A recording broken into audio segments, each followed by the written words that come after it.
have, I don't believe, ever seen before. That's the one where you see the map of the United States and it's all red. Red for Republican, not for communist. Red for Republican. They would like it to turn red for communist, but it didn't work out that way.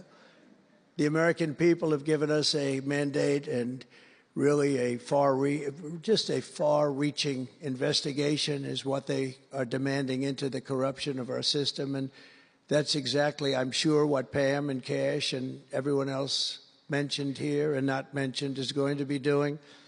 We will expel the rogue actors and corrupt forces from our government. We will expose and very much expose their egregious crimes and severe misconduct, of which was levels you've never seen anything like it. It's going to be legendary. It's going to also be legendary for the people that are able to seek it out and bring justice. We will restore the scales of justice in America, and we will ensure that such abuses never happen again in our country. And that's why on day one I signed an executive order banning all government censorship and directing the removal of every bureaucrat who conspired to attack free speech and many other things and values in America. My administration stripped the security clearances of the disgraced intelligence agents who lied about Hunter Biden's laptop from hell. We revoked the clearances of deranged Jack Smith, Alvin Bragg, Letitia James, and the crooked law firms that aided their partisan persecutions. And I went through it. These are state and city courts, and the corruption is unbelievable. We also terminated the clearances of the Biden crime family and Joe Biden himself. He didn't deserve it. In fact, he was essentially found guilty, but they said he was incompetent, and therefore let's not find him guilty, I guess. Nobody knows what that ruling was, but I didn't want any part of it. I think I would have rather been found guilty than what they found with him. They said he didn't know what the hell he was doing, and therefore he's let him go.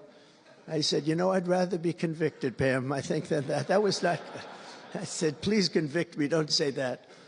I pardoned hundreds of political prisoners who had been grossly mistreated. We removed the senior FBI officials who misdirected resources to send SWAT teams after grandmothers and J6 hostages. And it was a great honor for me to fire, I will tell you this, a great honor to fire James Comey. A great, great honor. That was nothing. There was no better day.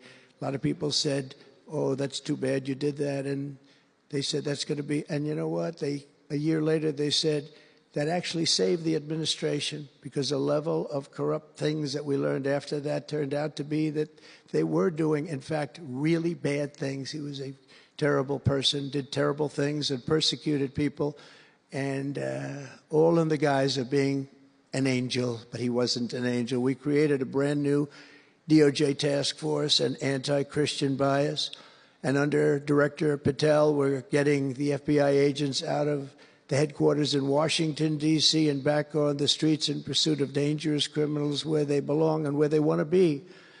And, you know, you have that big FBI building, and it's a very big building, and they were going to build an FBI headquarters 3 hours away in Maryland, a liberal state, but that has no bearing on what I'm about to say, but we're going to stop it.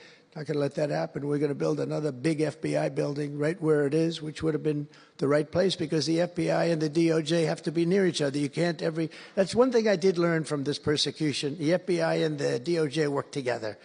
Now, in my case, they work together for bad purposes, but they do. They were always together. So how can you have one that's 3 hours away? But one thing I said to Kash, well, we're going to get a great building built. It's going to be a magnificent building. He said, sir, we don't need that kind of room. I said, what do you mean? He said, I'm just going to take a old Department of Commerce building that's about 25% the size, and that's what I need. We're going to have the best staff that you've ever seen, and that's what I need. It's in a nice location, but I don't need that big building. Why don't you just sell the site to somebody, and we're going to be very happy. And they want to have far fewer people, but we also want to have them in D.C., and if for no other reason, we like having law enforcement walking the streets of our capital, because when the bad guys are out there and they see there's an FBI agent, that's the ultimate in law enforcement. and they're not going to be acting so bad. We're cleaning up our city. We're cleaning up this great capital, and we're not going to have crime, and we're not going to stand for crime, and we're going to take the graffiti down and